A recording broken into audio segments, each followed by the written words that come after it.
I'm sure Disney's not too happy about it, but we've had Colin Trevorrow's 2016 script for episode 9 has leaked. Duel of the Fates. Duel of the Fates, cool title. Great title.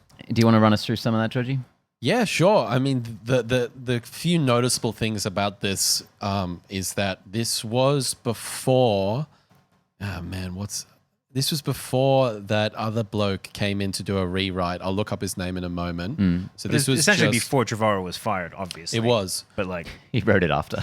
yeah, I'm gonna win it back. It was. This script was handed in, or it's dated 11 days before Carrie Fisher's passing. So she's very much a part of it. She's very much a part of it, and you can really see what they were trying to do here. Have you read the script? It's unavailable to be read. Oh, really? It's all Cliff Notes at this point. Yeah, it's Cliff Notes. But there's a few people have a copy, and they've been rattling off the details. And it's vastly different. Like, they didn't use anything for... A couple things, it but sounds as though very, very, very little. It's like, that, and it's like it seems serendipitous almost. But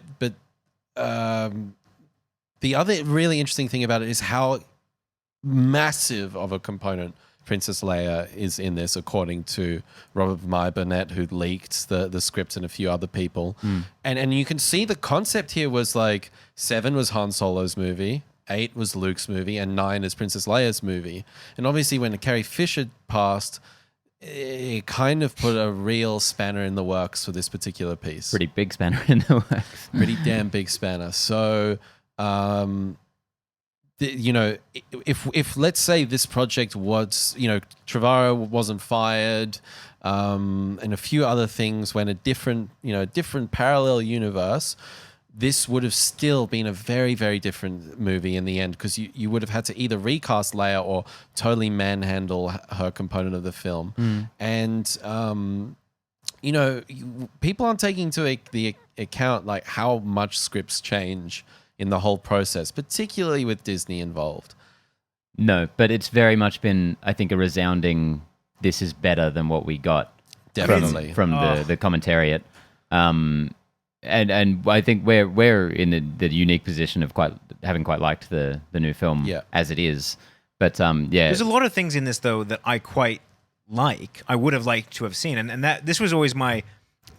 Whenever I describe this movie, I always think that they never took any risks with this film, and it sounds as though there are some risks, way more, that they take with this. Yeah, shockingly, which I did not expect from Trevorrow. It really feels like a sequel to The Last Jedi. Which, in some ways, yes. Which the one we got is not at all. It definitely does. It definitely feels way more of a sequel to Last Jedi. Broom Kid is back. And, I missed that part. But see, I don't think that's good. At least it feels like a plan anyway. Yeah. There's a few really cool scenes in here that I wanted to just talk about. There's the opening scene sounds so cool. It's like the sort of James Bond man on a mission opening. Rose Tico is a major character in this script. She's like front and center, and they're trying to hijack a Star Destroyer. Her and Finn. Yeah, the Eclipse. And it's just really sounds so interesting, so cool. They managed to get onto the deck of the Star Destroyer, and then Rey uses her mind tricks to tell the crew, the First Order crew, to we're going that way, let's get out of here. So it just sounds like really fresh and something that we have never seen before. And Finn sees a stormtrooper without his helmet. He recognizes him from when he was a stormtrooper, which sets off this whole chain of events about him kind of thinking about where he came from and what he's doing in this war, killing all these people he used to fight with. And it just really highlights how I don't think any character pretty much in the actual film we got has an arc of any kind, especially not Finn, who in this version of this film has quite a strong one. Really strong. I was really impressed with his stuff. A couple other things I really love was Kylo. Kylo Ren in this is the big bad. There's no there's another guy. There's Snoke comes back. Supreme Leader Kylo Ren. Supreme Leader Kylo Ren, and he's definitively the big bad in this. He has a really interesting arc where he becomes a lot more disfigured. He encounters an old Sith entity called Tor Valum, who he ends up having this crazy Force vision where Kylo battles Darth Vader. It sounds really, really cool, man. And this would have been like a Rogue One Darth Vader. This wouldn't have been, Darth or whatever he says, in episode 4. This would have been... I am the master. Yeah, exactly. So that would have been totally and cool. Tor Valum is described as like a 7,000-year-old Lovecraftian monster, which sounds Did you see wicked. the concept art for that? See, now that wasn't for Tor Valum. That was for the Oracle, which is in a different character, which is in JJ's script. Oh, that's interesting. Okay, And so then they've all updated. One of the articles that I read that wasn't updated had said that was actually... I saw that doing the rounds. Oh, okay. So that was incorrectly posted, yeah. Yeah, because an art book just came out with a bunch of concept stuff for whichever movie they were going to make. That None of this movie's in there. Right. None of it. Kylo also becomes so disfigured in this when he encounters the holocron, which became the Wayfinder in Rise of Skywalker, that he needs apparatus, and he becomes like a Vader, and and not a Wayfinder in the script, a Sith holocron. holocron. That's what he said. Which is cool. Yeah. So he does go to Mustafar like he did in Rise of Skywalker. Apparently. There is a connection to Palpatine, because Palpatine left that holocron for Vader to then seek out Tor Valum. He comes. He has a little projection hologram. Yeah. Yeah, hologram, exactly. So Luke is a Force ghost as well, Haunting Kylo Ren, which I love. and that really ties directly into Last Jedi, where Luke goes, "See you around, kid." Well, he didn't see him around at all. No, not He one saw bit. Rey. So that was a total missed opportunity. Sounded really cool. And also Rey has a really interesting arc in here. She becomes the Grey Jedi at the end, and she has this quote from the script: "Our masters are wrong. I will not deny my anger nor reject my love." And that's all about the Jedi and the principles they held and eroding those and moving on. And I think it's so beautiful.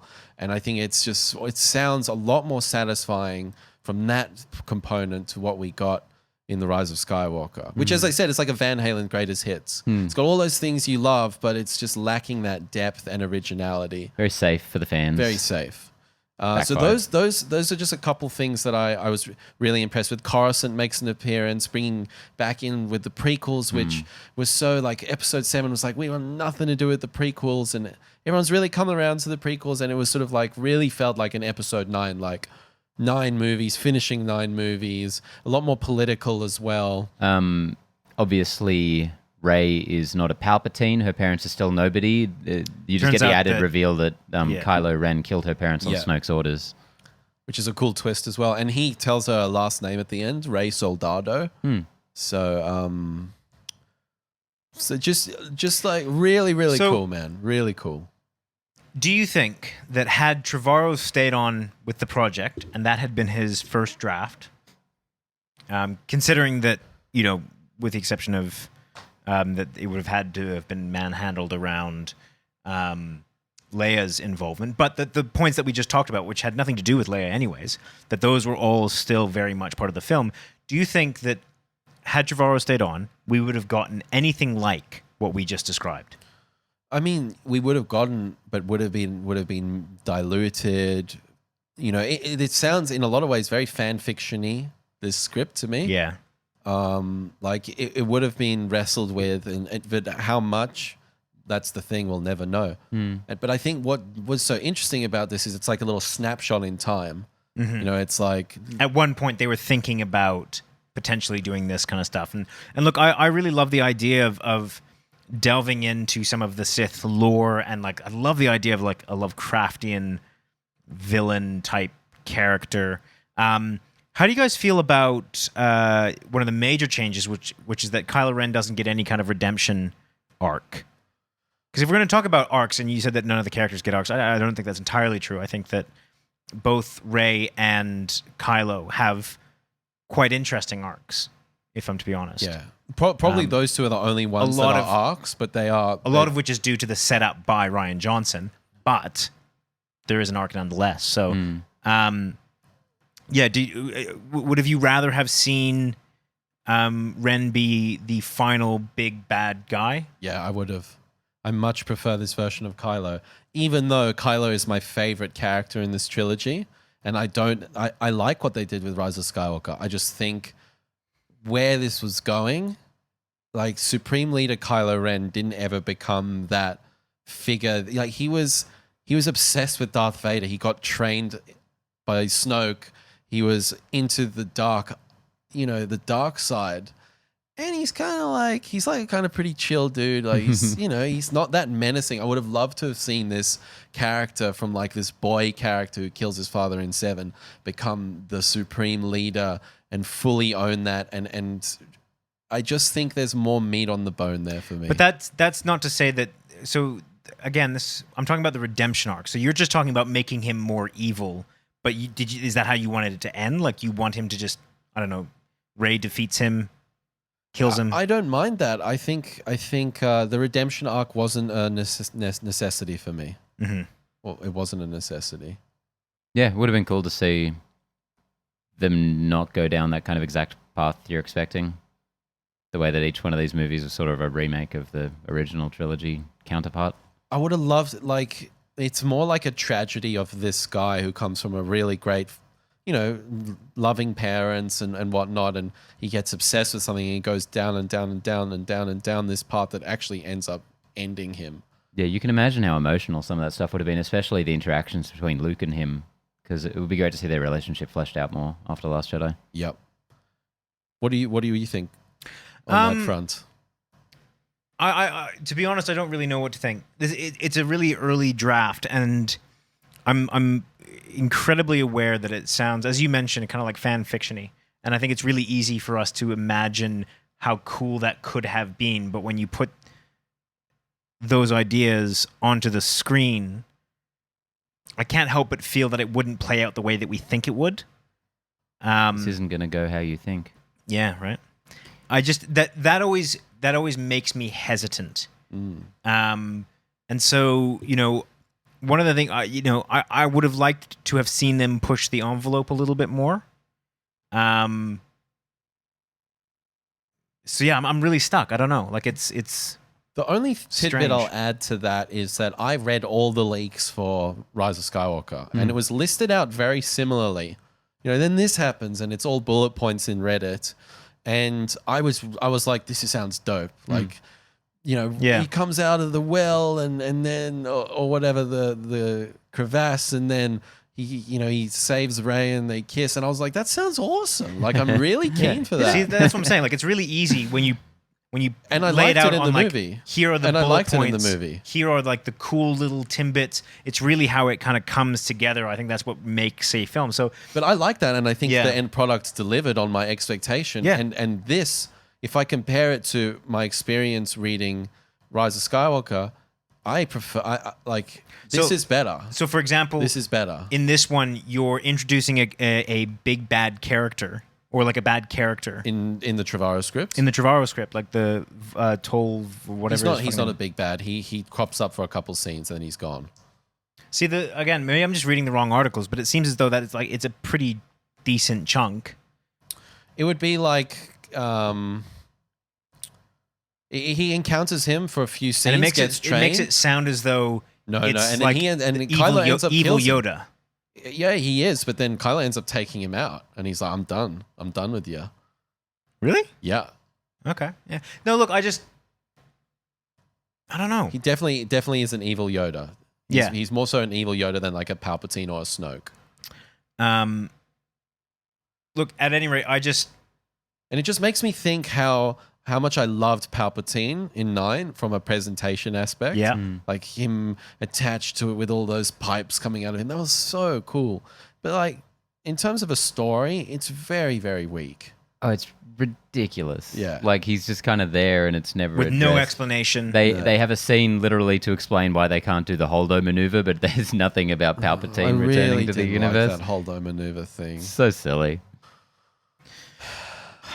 But yeah, it's just fascinating to me, and I can't wait till somebody makes a comic book or some scenes. Or Disney goes fucking insane and they just make this script. Would that ever happen? Never. The reception to this new movie has been so negative. Every penny that I have ever scraped out of anywhere that will never happen. I completely agree. So wouldn't that just be insane if they actually did it? Can you imagine, like, if they just said, "Okay, you guys didn't like this thing. No, let's See, just I wouldn't fucking like that. do it." I would not like that. I'm I not think saying you'd that's- like it. I'm just saying imagine it. No, I'm saying like I wouldn't like it if Disney did that. Yeah. I'd be opposed to that. You wouldn't be interested in seeing it?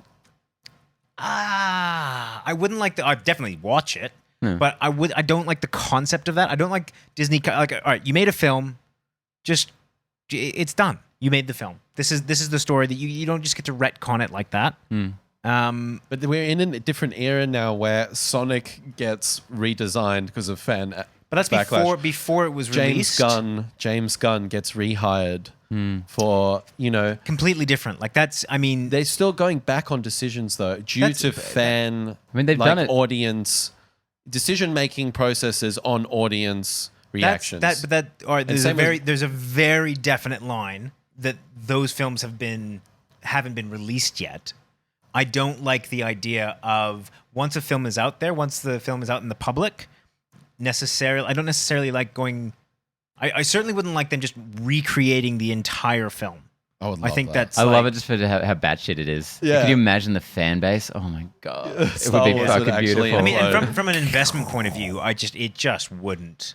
It wouldn't make sense for Disney. I reckon people would go to see it though. It would never be as successful as this one. You would get so much hate from the fans. You've already got that. I mean, yeah, but why double down then? I don't know. What's the advantage? What would be the advantage for Disney? In I'm not doing saying this? it's logical in any Yeah. sense. I'm just saying it would be amazing. I don't like it. Yeah. I don't like it. It doesn't sit right with me.